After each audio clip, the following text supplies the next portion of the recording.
actually going to be a dual pair, two guys that are very knowledgeable. We're going to have We need to shut Dave that door. and Larry. And Robin, I guess. We have three, not two. Actually, we got well, we'll wait here. Actually, we have a small group here of Randy Beebe and who else? And Harold Allen, the fellow with the big knife. And so we're coming.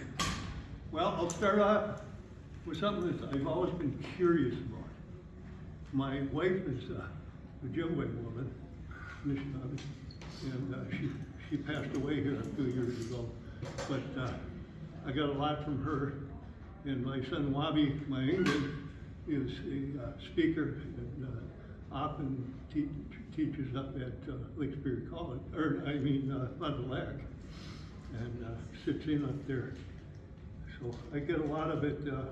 I'm an idiot when it comes to, but I do know a few words. And this interesting one has always been Musquavic. That means red metal. And I pondered that all these years, and I've talked to speakers, and nobody's really given me any history. And the only time copper is red is when you anneal it. The rest of the time it's green and, you know, goldish color. That's the only time. So I'm wondering if that's where that comes from. Another word is Boavic, where the Tower Sudan mine is in northern Minnesota. That means iron or gray metal. So just another word. So I'm going to pass this around. All these reproductions that I do, none of them I sharpen. Because we do it in schools, Buck and I get in schools, and then there's no tolerance. So, you guys just want to pass it around, but you can see how red that is. And that's a rat tail, a longer rat tail. And they come on all sizes from that big, that big.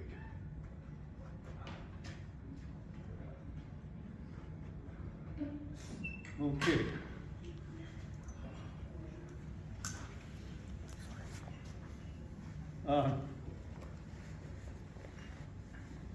Arguably, this copper here that these native people did is the oldest in the world. It's not a contest between China or Europe or things like that, but it's in there. But what's so interesting about it is its continuous time to today. When you see the water walker women, and what are they carrying? Copper pail. They walked up the Mississippi, they walked around Lake Superior, all about pure water. Water's life. So, and I have made, I'm always getting asked to make things like copper bowls, rattles with copper in them, or up on Lac La Croix in Manitoba, Ontario. The first woman eagle staff carrier down at Bad River in Wisconsin asked me to make 3 bowls for herself and 1 for ceremony. So, and they wanted out of copper. So that's interesting. So, going backwards now, the first guys that started really doing anything with this copper were Joe Neubauer, which Terry showed you up there, and I think he had that picture of Joe there. He was my mentor. And he and Gordon Morris, back in the 90s, said, how are they doing this? So they started experimenting. Got raw copper, costume doing it. And at first he was doing it with stone. And later on, when he got, he was doing it up into his 90s. He made a replica of Harold Allen's 2-foot long straight back knife when he was, what, 91? Yeah. 91. You don't want to arm wrestle that guy. At his age. But, you know, he said he had a thing. He told, you know, Buck is has got his fur trade axes and his companion. And, well, it was like, you know, who's going to do this? There's Joe. You're going to do this. And that's how that started. And he looked at me one time. Who's going to do it? You're going to do it, Larry. I like to work in the shop and, you know, putts and it was, you know, so that's how I got started. And that's what the program's gonna be, when Joe pointed and said, you're gonna do it, is the Neubauer process is well documented, started in 2003, and along came Larry Furo, who stepped it up beyond what Joe did, and that's gonna be the program here in 20 minutes. Well, I don't know. You're gonna do it. I don't know if it's beyond what Joe did. He pounded all night, like Terry was saying, 3 in the morning. I spent one night at his, he had, what, 4 wood burners in his house, no insulation, and it was a sauna. It was either sleep outside in the mosquitoes on the Snake River, or lose 10 pounds sleeping and not sleeping, so. Anyway, yeah. So we started, and I never did anything more than help him pound out bars. These. There's the ingenuity of these people 9,000 years ago. That you can make everything. 99% of all copper artifacts, there's an old one, was made out of a bar. Unless they got lucky and found something in a natural form or something, you know, expedient. But that's it. That was the brain move. And all they were doing was continuing what, for over 1 million years, people were doing with lithic material. And that's why you had those big lancelated spear points and things like that, you know, because that was the same as agate basins and that type of point, I think. And then they got fancy and they kept changing, getting new designs and new strategies on their sockets and different ways of hafting them. So, what are they going to show you here? The process. Anneal, pound, and a braid. Jacobsville sandstone off the Keweenaw on the east side. And this isn't Jacobsville, it's in the truck, it's a bigger piece, so I didn't bring it. That's fine grade sandpaper. This comes from the South Shore by Cornucopia. Sandstone comes all the way along the South Shore of Lake Superior in the lake and down to Sandstone, Minnesota, up the St. Louis River and Fond du Lac to Lewis. So that's their sandstone. And that's the key. If you want a quality piece, you do this in that 3 steps each time. It takes all the little bumps and little flaws off the edges and makes it almost look like it's machine made. So that's how important that is. And,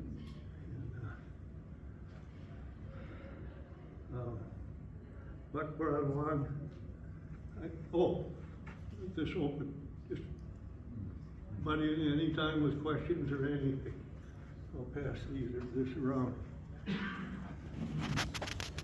When you anneal, about 440 degrees, you start changing the crystalline structure, like he said, of the copper. and they align. And when that crystalline structure is aligned, it becomes more malleable. And as you pound it, it puts them in disarray, and simply. And pretty soon, and if you do it long enough, you start getting it in your ear, and you know when. Many of these things,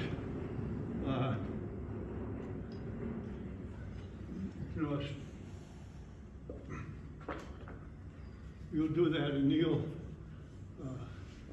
pound and process maybe to make something that big, maybe 25, 30 times out of a piece of rock copper, Say, we are gonna have a problem though, because this spear point is in our van, and he won the atlatl, so now we gotta go back into the States with an atlatl, a spear point. Two atlatls, she's got one too. We're thinking of just leaving him up here. Yeah, No, you! I'm sorry, I have a question. When you were talking about the temperature of annealing, were you speaking in Fahrenheit or Celsius? Fahrenheit. Thank you. I live in Minnesota. I know this isn't. That's why I asked. Yeah. If he can get back. What is it? 1330 or something like that. Yeah. Good one. Yeah, 5 minutes, 5 more minutes. Oh, okay.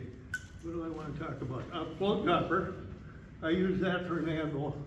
I've got a 400-pound steel handle, and on top of that, this is what I use to pound on. And I didn't bring my good hammer in here. Another thing is that time period was a Stone Age. But it was also a Copper Age around here, Metal Age, which was a hard thing for a lot of archaeologists out of the area to even understand, I think. How does a Stone Age person have metal? So, now, this is about 5 times more efficient than this. Where I live, we've got about 150 trihedral beads, adses from just my lake. I'm on one of the reservoir lakes outside of Duluth. That many, and the whole northeastern Minnesota is full of them. Mulholland's documented many of them.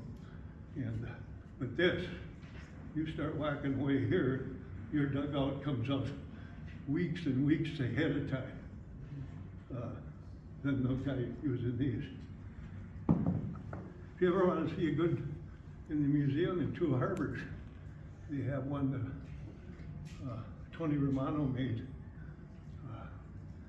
They had found trihedral beads there at the lake. And so he made 5 more of them, 4 or 5, and then the grad students dug out a canoe with it, berth and dug out a canoe. It's sitting in the museum there at Two Harbors down by the lake.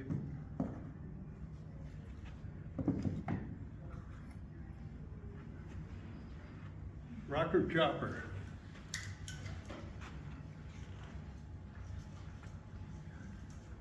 That's a big one. You find them that small, with 2 little tanks, coming up. Every size there is.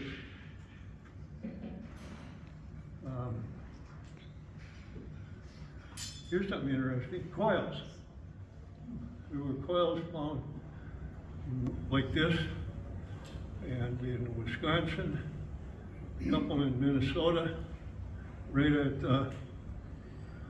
South Fall Lake, at the border over here, at Anderson Copper Site.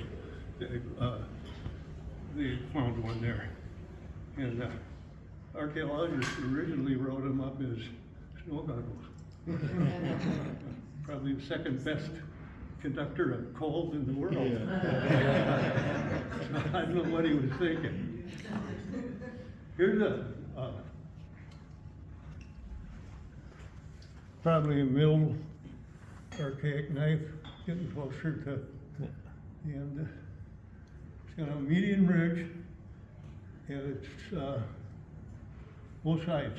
We use a sickle and Larry, show them the Leicester hook. pardon? The Leicester hook. Show them the hook. What do you want? Show them the hook. Show it to them. Okay. We always think of big hunters, steers. This would be kill a bear in the winter, like that. And Terry had a Leicester, one of the staples, and this is all lake country, besides the big lake, Leicester. And I cut it shorter, and hopefully this breaks the spine. This separates like this, and then won't allow the fish to come back up. Another strategy we were talking about, I don't have one here, is a lot of these small spears they had, and they're square, they're not sharp, they only have a point. And we were talking, it's probably because a round one will slip out, lose the fish, but the square probably won't, as easy.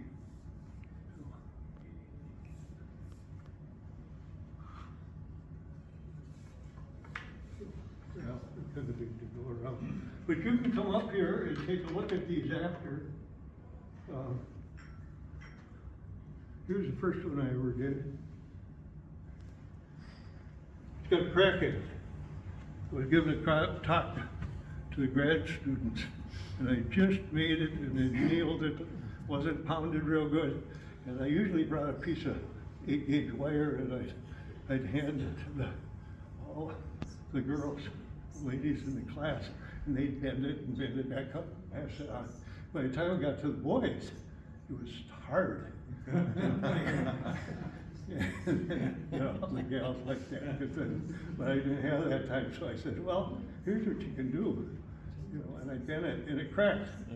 See, once you get a crack in copper, in this side of the ocean, you can't do anything about it. So, that's why you gotta be careful of not over-pound things. Buck has got a few here. You can come up and after and look at these, but he's got them. Here's a silver in there. So that shows it was never made in the mold. We also found out from Dane Carnielsen, that Bond Cornelson. Bond. You can pass that around. The melting point of that piece there will be lower than the melting point of silver. And it's a funny anomaly.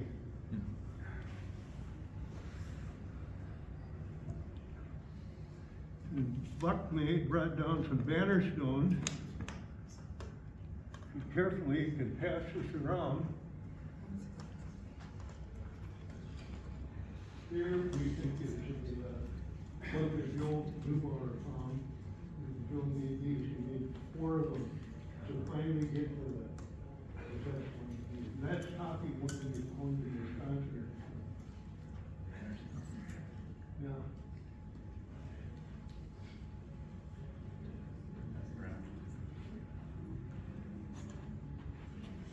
On that banner stone, Joe you can see the copper punches that he would make, and you can punch slowly, a needle pound to needle pound, maybe 8 to 10 times to make the hole in the. And he also expanded it with the hard deer antlers right at the base of the skull, extremely hard. Moose, the same thing, but he used that for punching holes in copper. How's our time? 30 seconds. 30. You got 30 seconds. This is, we're writing it up.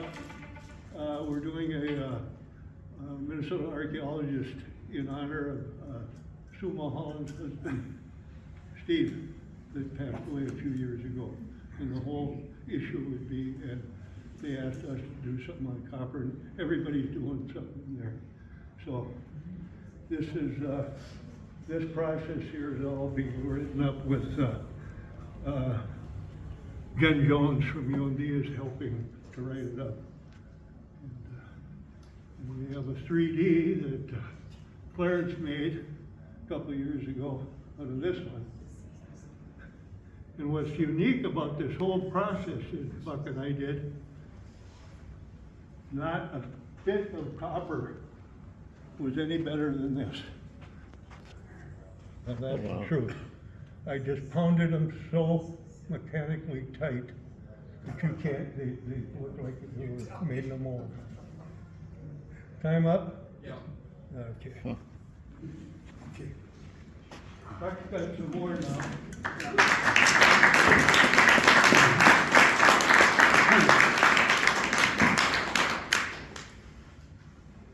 I met Joe Neubauer in about 1995 and spent many days and many, actually hundreds of hours with him watching him pound copper.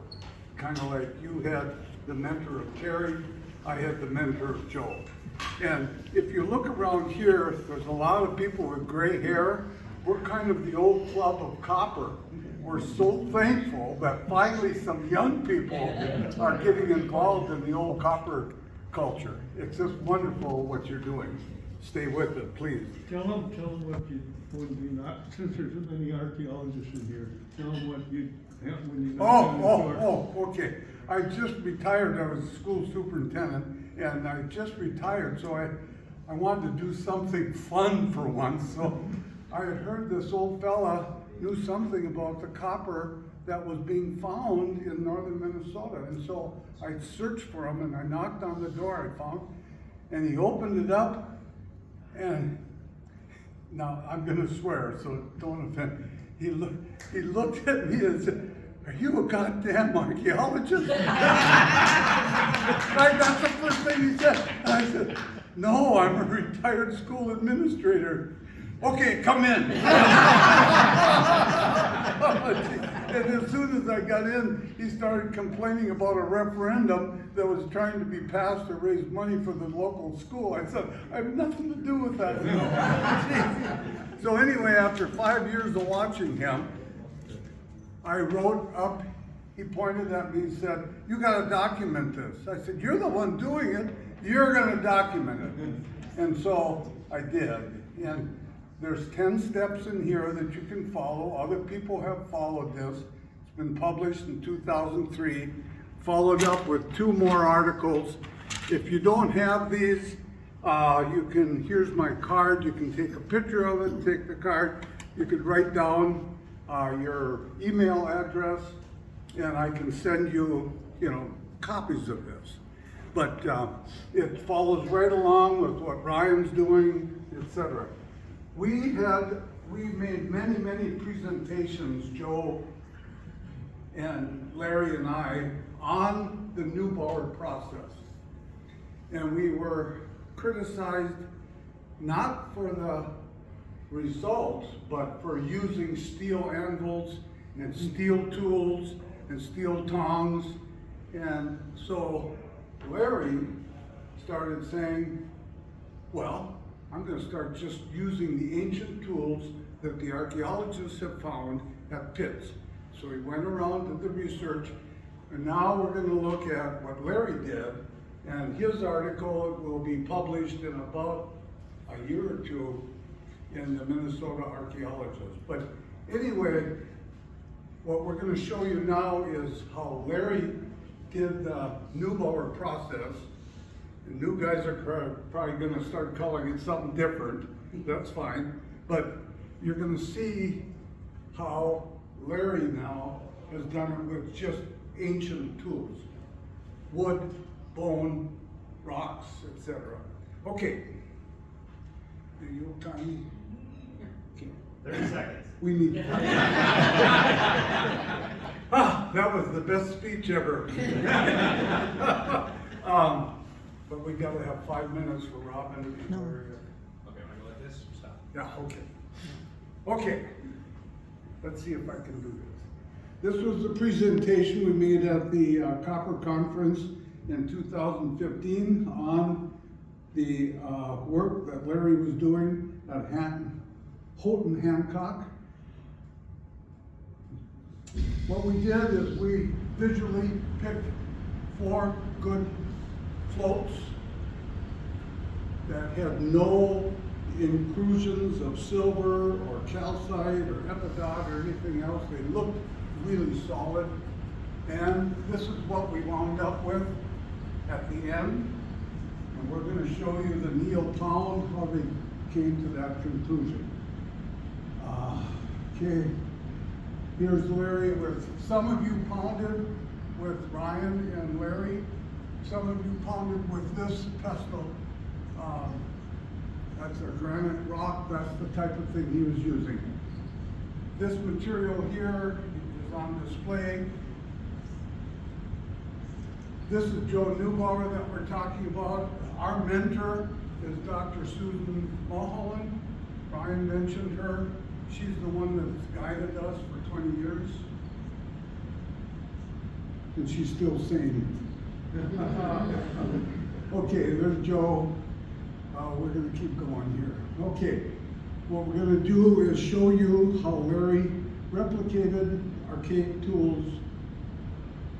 Okay, the first thing is the annealing that both Larry and Ryan talked about. It's a Neil pound, a Neil pound, a Neil pound. We take these 4 nuggets, and every Neil pound we weighed it so we could see how much we were losing. And we also indicated with photography exactly the next form. You saw Ryan's 6 steps. Okay, we're going to show you here on one of these all, I think it's like 8 or 9 steps to get to the final conclusion. Okay, there's that famous rock that's up. Any of you pound with that one? There you go. Yeah. How did it feel? It was pretty heavy. My arm still hurts. Somebody hit their finger too. One Yeah, time, yeah. Larry hit his finger when I was taking photography of his pound, and he didn't have time, so he wrapped, instead of a Band-Aid, electrical tape. So the pictures you may see of a taped finger. Okay, you can chisel on a sharp gabbro. Okay. He already talked about the abrading. Any sandstone will work, but this Jacobsville sandstone from Zit, okay, that really works good. Some of you used that, I think, on Friday. He's got examples of it. Abrading is critical to take off the flakes and to get ready for the next step. Not always, but often. What did I do? Okay, there's the abrading. This is an actual anvil that was found on the Knife River, not only about 4 or 5 miles away from Larry's house. There was a copper workshop there, ancient. That's It's all on- pet, all the way around. Yeah, it's on display at the museum in Two Harbors. It's 52 pounds. Okay, this is where we started. Okay. And we're going. Okay. The first anneal scoured it. You get all the front out. They're most Yeah. And we did lose weight. Remember now, on every one of these, we weighed. So we have charts and graphs that are going to be published on the loss of, often it's calcite that's coming off. We didn't have any silver in any of these. They really turned out quite well, but you'll see some flaws that Ryan was talking about. Okay, didn't skip that. This one, specimen 1, turned out to be this. The size of these artifacts, when you get done, you can't hardly believe the size of it compared to the little nugget you started with. You said, how did it grow? You know, but it's a wonderful material to work with. This was made with only 8 anneal pound cycles. And we have charts and graphs on, can we share that before publication if anybody needs it? If you need it for research, talk to Larry. I have documentation too that we can share. Now, here's the key. You remember what specimen this was? That's the one. This is it, okay. We call it the dog dog. egg. Okay. Here we go. 1, 2, 3, 4, 5, 6, 7, 8, 9, 10, 11. We're done. So in 11 Neil pound cycles, this is what you come out with. Absolutely no loss, nothing broke, there were no flaws in it. And so we have both the photography and the weight, and we saved the debitage, not the debitage, the little crystals that come off. You always get that red powder. Yeah, yeah, okay. Most of that red powder ends up in your nose. Yeah, that's right, you blow your nose and Comes out where black. did this come from? It's red. We encourage people to be very careful because there is mercury in some of these samples, especially if it's mohawkite. And Arsenic. yeah, pardon? Arsenic. No, not mercury. I'm sorry, arsenic.